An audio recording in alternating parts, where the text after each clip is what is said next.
Hi, I'm Kara Thorson from Yoga Equanimity, and we're back with Meet the Resistance. I know it's been a long time, but I was feeling itchy to start getting the tutorials going again or doing something productive, right? It's been a long time of hibernation and such, so I figured the best way to begin would be to go directly into Shirshasana. So Shirsha is head, so the pose translates to head balance. And that's what we're going to take a look at today. So when we turn ourselves inverted, first off, we should say a little bit about that.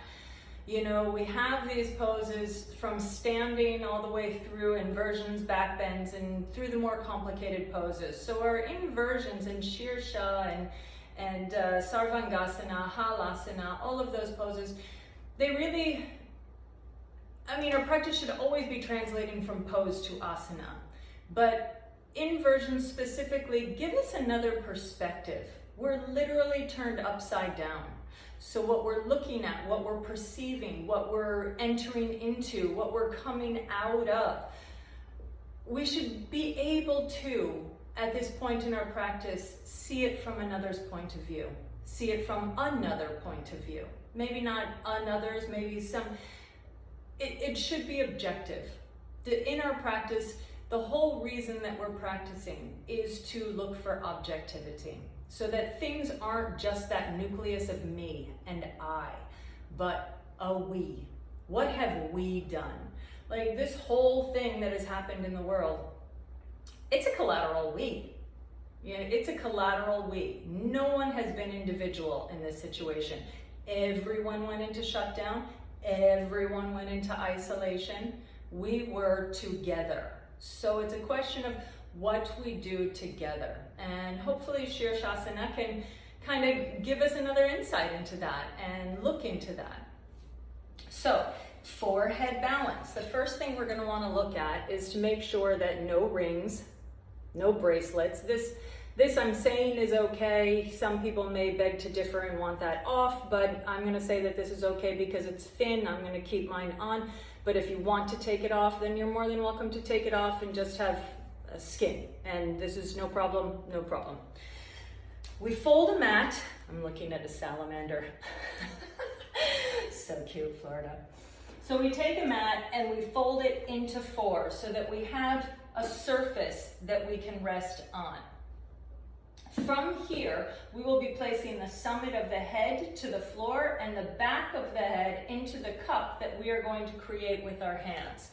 So our hands, again, will come into an interlace.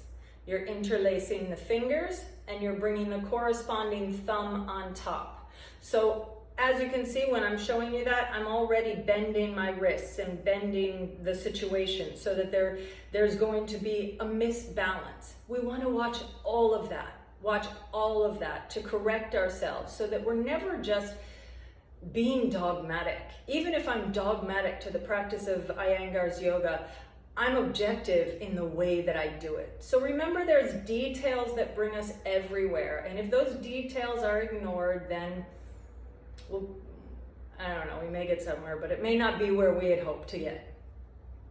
Elbows are going to be in line with the shoulders. Wrists are going to be in line with the elbows. So you're creating a triangle. And we use triangle in our standing poses, Utthita Trikonasana, and it's one of our first, because Abhijata had said in one class that it's one of the most stable structures in the world. And I had never considered that before, but when she said it, I was like, God, yeah, she's right. So consider that stability. That stability is going to create the whole aptitude and the whole procession of your pose, of your asana. So here is the base of it. We're coming down onto the floor. And notice I have my knees right up to the mat. The knees are going to be as close to you as you can get them because we want that compactness for the efficiency, for the energy efficiency, for the stability efficiency, for the aesthetic efficiency. And remember, the aesthetics, hopefully we're not chasing out of egoic reasons, I want to be beautiful, I want to be impressive, but out of our yamas and niyamas, which are our ethics and our moral codes. So when we present a beautiful asana, it's us, it's our tribute to what's bigger than us. It's giving ourselves over to God, Ishvar Pratyahana. So Ishvara Parayahana, I think, how we say it. And so when Kevin Gardner once said in class, I remember, we were sitting there for the prayers, and he said, sit as if God's sitting next to you. And everyone sat up a little bit straighter. And I remember Omaha talking about the kids in her class one time and saying, I wonder if their role models were there, if they would behave the way they did. So when we're overseen, and I'm not talking about brother, big brother, blah, blah, blah, overseeing us, but when we're overseen by the people we admire, we tend to structure ourselves a little bit differently. So consider that, because at this point, BKS and also Gita, they've passed. So they're watching us all the time. They're there to hold our hands. They're there to scold us if we need it. But behave as if they're watching. Behave as if they are paying attention and still wanting and desiring for us to be our best person. So knees are coming towards the mat. We bring our elbows to the edge so that you have, again, a measure. Everything is always a measure so that we have that barometer and understand where we are in space and time. So the elbows will come underneath the shoulders, and I've seen people measure this way, so this is a good way as well, bringing it down. And when I first began, I was taught to bring my forearms down to the floor first, palms facing the ceiling. And so this is a great way to practice. If you feel like you need a refresher on the asana, or if you feel like you just want to start all over, who knows? For whatever reason, go back to the basics. Go back to the first things you've learned. You'll always be able to put them into place differently or in a more evolved way. So never think that you're so evolved that the basics will never matter to you. The basics matter the most. So then turn your hands so that the thumbs are up towards the ceiling and slide the hands together. As you slide the hands together, you interlace the fingers, and you're interlacing right at the joint, right at the knuckle base. And then again, the corresponding hand is going to come over, and I'm going to switch my fingers since I did it last time that way. And then I'm going to reevaluate. What did I lose? Have I lost a wrist? Have I lost a forearm? Have I lost the shoulders? Have I lost any number of things? And that's how we're going to find. So we're bringing the summit of the head, and I don't remember if we did the summit of the head, so we're going to come back out, and we're going to do that right now. Again, there's a couple of different ways to find it. Some people use their fingers and track back through that little deviate in the cranium, and then come over to that part where the highest part where the skull starts to slope back again. So it's a little further back than we might have anticipated, the summit of the head. It's not so close that we're resting towards the forehead. It's more towards the back of the head. Another way is to put the thumbs into the ears and bring the middle fingers to touch over the head. And there's another variation of the summit of the head. So remember, everything is a guideline, and you want to stay in that guideline. You want to remember that guideline because, again, it's the yogic code, and it's also the physical exertion of the asanas and such. But your summit of the head is going to be in a detailed place of you, whereas my summit of my head is going to be in a detailed place of me. So because alignment is off just slightly, we've all got deviations everywhere. They could be huge, they could be small. We have to find that deviation and then consider through all that data, where is the summit of that deviation, and then apply it. So as much as yoga is general, and it is considerably general for everyone it's going to improve, it's also very personal. So know you. Know what's happening with you. We'll come back to the mat. Knees are close to the mat, as we had already spoke about. Elbows to the floor, interlacing the fingers. I'm bringing the right cross under the left this time. Left thumb over right finger. And now I'm bringing the summit of the head to the floor and the back of the head into the cup. Turning the toes under, straightening the legs up. So from here, we can find that the back may descend. We start moving into very different places. I'm not sure what's happening here. Sorry. I think that was Siri coming through and chatting, but sorry, technology.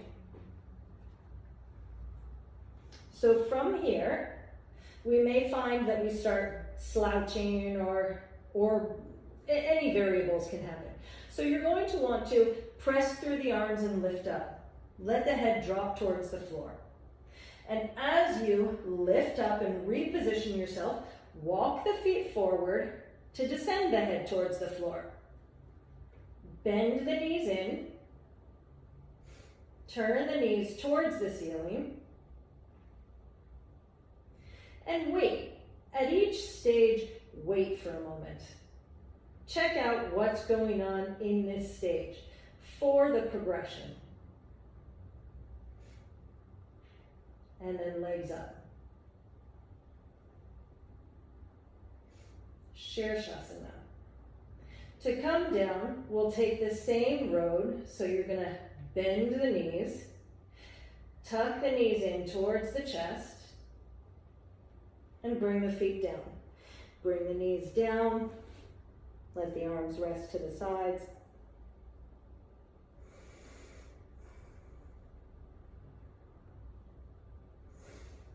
And then come on back up. So there's contraindications, as with anything and everything, there's contraindications. If you have if you've broken your neck, then you want to be doing this with the supervision of a teacher. You want to make sure that you're in the position to do it safely.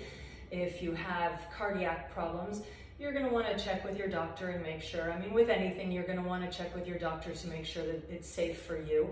If you have eye problems, glaucoma, cataracts, blah, blah, blah, you're going to check again. Any kind of brain injury, concussions, car accidents, anything like that. And menstruation. So we don't get inverted during menstruation because it reverses the flow of things. In menstruation, you want things coming out, you don't want them coming back in.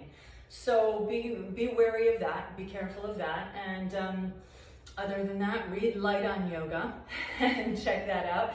So if you're newer to the pose and you feel fear is coming on and you're afraid to bring the legs up, then use a corner. If you have a corner, you stick your mat in the corner and you use the corner, and that way you're protected on the shoulders and the back of the body, and you come up. But you can also, if you don't have a corner that's easily achievable, then you're going to bring the body to the wall, no problem. And in that case, you would bring the knuckles to the edge of the mat so that the knuckles are touching the wall. So everything goes back to the wall. And in the beginning, remember how my back was sloping? You're going to want to bring the back away from the wall. So the wall will be your reference as to what is aesthetically unpleasing, but also physically more of a challenge than it should be, which is again a challenge to our ethics and our morals. You know, how much violence are we putting into the pose? How much truthfulness are we putting into the pose? How much cleanliness? How chaste is the pose? So these are all things that we need to examine. And again, in examining those things, then our morals and our ethics and our perspectives can come into play, and we can be better tomorrow than we are today. So, welcome back to Meet the Resistance. It's been quite a resistance to meet these past 2 years, huh? And I'm glad to be back with you all. If you have any questions, then let me know. Just a little plug. On Facebook, I do have the King and Queen series. I believe it's a 4-weeker, and we explore Shirshasana, Sarvangasana, Halasana, and then the last week is restorative variations of all of them. So you can find different ways to practice them. And I think they're $10 to register or something like that, you know. And the good thing about those live classes is that once they're yours, once you've registered to them, they're yours forever, no problem. You can watch them and learn with them for as long as you want. They are yours.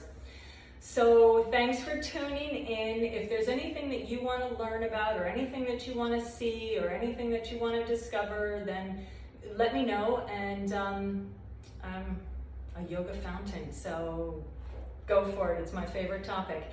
and we can get back on that. So thanks again for tuning in. I'm Kara Thorson from Yoga Equanimity, and this is Meet the Resistance, and we'll talk soon. Thanks so much. Bye.